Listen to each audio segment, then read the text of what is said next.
Hi everybody, it's Justin again.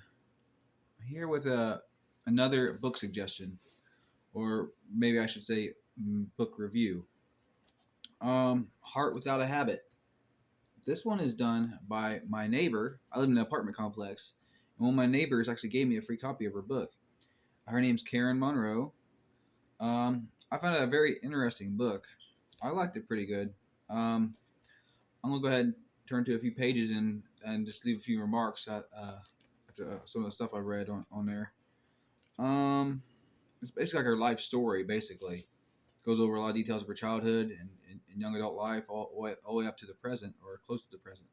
So, I think this book was actually released this year. Let's see here. She was adopted when she was real little. She was adopted as a kid, and her parents were believers. Um, I'm gonna read some of the book here. Growing up, our home was often filled with arguments and yelling, yet we consistently attended church. So yeah, he's growing up as a Christian, or growing up in a Christian household, yet there's arguments and yelling. Um, yeah, we got as Christians we are to lead by example. I also recall being spanked by mom for being too active. I don't think that's probably wasn't a good reason to spank someone. I'm not against spanking children for misbehaving, but being too active. Um, Another part, I believe the Ritalin and other medications I was taking likely caused the ballroom dancers on my wall to appear as if they were dancing. So that's interesting. As you guys, if you guys have been on my channel for some time, you guys know I'm strongly against pharmaceutical drugs. Um, I'll keep scrolling through here and see. Oh, there was an instance here where she had a kitten as a litter of kittens was born outside her house, and the kitten that she claimed went missing. God spoke to her and told her, I will return him to you, and she ended up finding him. Let's see here. Yeah, the following Saturday. I think it was in a let's see here treehouse. Yeah, in a treehouse, if I'm not mistaken. Yeah, yep. Alrighty. Be right back. So there's a part of this book that I found quite interesting. Earlier on in the book, page 26, she recounts when she was a child, 13 years old, that she was riding her bike and she heard a voice in her head say, "Why don't you go to?" I ain't quoting it. I ain't quoting it this time, but well, actually, I will quote it. Why don't you stop at Joy's house? And then another time. Then a voice came said, "Why don't you stop at Deanna's house and wait for her to get back from the construction site?" I mean, I'll be quoting that exactly. Um, and then she ignored that voice, and then it said, "Just get off your bike and stand at the end of your street." So she's hearing these voices telling her to go here, do this, or stand at the end, get off your bike, stand at the end of the street. And then a car comes and hits her, and she ends up having yeah, she gets hit by a car, and up having to go to the hospital, and severe injuries. She couldn't walk.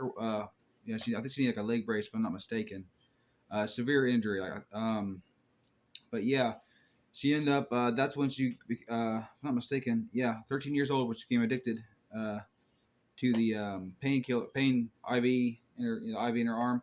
She pushed a button to get escape the pain and the situation that she was in, and that's when her addiction actually started, if I'm not mistaken, on here. One moment, be right back, guys, and we're back. So if she would just listen to God when He told her to do this or move over, go to, just get off the bike, then she might not have developed a drug addiction, which, if you read the whole book, it follows her through most of her life struggling with drug addiction. She also recounts a time when she went to a Christian boarding school and it was known to be an abusive environment. Um, let's see here. Let's see here. Oh yeah, there was a time where she was grabbed by her hair and pulled into the bus by force, slapped in the face, and called a slut for wearing makeup. Um, yeah, I don't believe in slapping teenagers in the face. I don't care if they, especially if they're a Christian boarding school.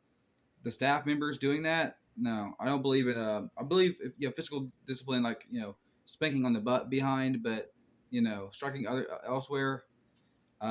Physical abuse. Yeah, not for that. As Christians, we ought to treat kids. There's nurture and admonition of the Lord. But when you discipline kids, that's for another topic. I don't have time to go into all the details there today. And then she talks about on her 17th birthday, her and her mother got in a fight, and she said something smart to her mother, and her mother slapped her, and that's when she left her house at 17, became homeless at 17 years old, and it goes into her experiences, a bunch of bad experiences, being homeless. She moved, went from Georgia to New York, and then she encountered a lot of bad people, a lot of bad things happened to her. Just like I'm narrowing it down. I don't have time to go into all the details, but yeah, highly recommend the book. Um, a lot of bad stuff happens to her, and some of it may not have been her fault. Other situations may have been result of her poor choices. Um, there's later on in the book it talks about she had an angelic encounter. I found it really neat. Highly recommend that chapter. So I believe that's chapter 12, angelic encounter. That's very interesting. And there's a separate incident where she takes something, and then she's a, if I'm not mistaken, let's see here. Let me see if I can find it real quick. Give me one moment. The time when she took some pills, and she ended up having she woke up and she sensed like a demon. She described this demon. I gotta go into all the details, but she prays to the Father, repenting of her sin, and God sends angels to guard her. It's very interesting. Let's see here. There was another thing I want to. Let's see here. Let me find it. Okay, there was one passage in there. I would disagree with. She says at this, I'm quoting, at this point in my life, I was convinced of the following untruth. And this is before the vision with the demon and the angels. This is some pages before that. Something was wrong with me, that's not the truth. All of us have sinned and fallen short of the glory of God. Maybe I don't understand what she meant by that, but we've all, need God's grace, mercy, and something wrong with all of us. We need God abiding in us and doing the good fruit through us. We can't do nothing good about. I would say our righteousness is filthy rags before God. There's your sermon for today, I guess. Another untruth. I was damaged beyond repair. That's an untruth. I would be lucky if someone wanted me. That's an untruth. But I don't like to use the word luck. God was mad at me. God does get mad at you. All right, God does get mad at people. So God is angry at us when we sin, but He is merciful and forgiving and long suffering too. I caused men to rape me or desired sex with me. Obviously, we don't call. She didn't cause men to rape her, but by women, I'm not sure what she dressed as a teenager. I wasn't there, but women can cause men to fall into lust if by their attire. If girls can lay stumbling blocks for weak men, cause them to lust. Not that men, as Christian men, though, we are responsible for what we put before our eyes and what we meditate. We can't stop the birds from flying overhead, but we can stop them from roosting on our head. So basically, yeah, if a intrusive thought pops in your head, lust, you can easily disregard it. But yes, men's responsible for what they are also responsible for their attention. This video is turning out to be quite long. Give me a second. There may be more. There may be one or more instances of this, but there's a time when she goes to jail, prison. I believe she goes to prison multiple times in this book. But one or more times she draws nigh.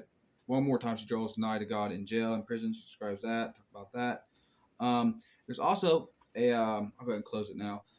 There's also a passage in here where God has her impresses on her heart to go and pray. If I'm not mistaken, He impresses on her heart or tells her to go pray for this guy who's in the hospital and pray over him, and he gets healed. He gets healed, and then goes as a thank you, goes to their church or whatever. So that's pretty interesting to see the Lord use her. And the Lord talks to her a lot in this book. She hears the Lord's voice quite frequently, so that's pretty neat. And it's It's really nice. Really nice book. Highly recommend it. I guess I better close it up. This video's been 10 minutes long. I think that's long enough. All right. Thanks for watching my video. I'll talk to you later. Or I'll see you guys in the next one. Bye.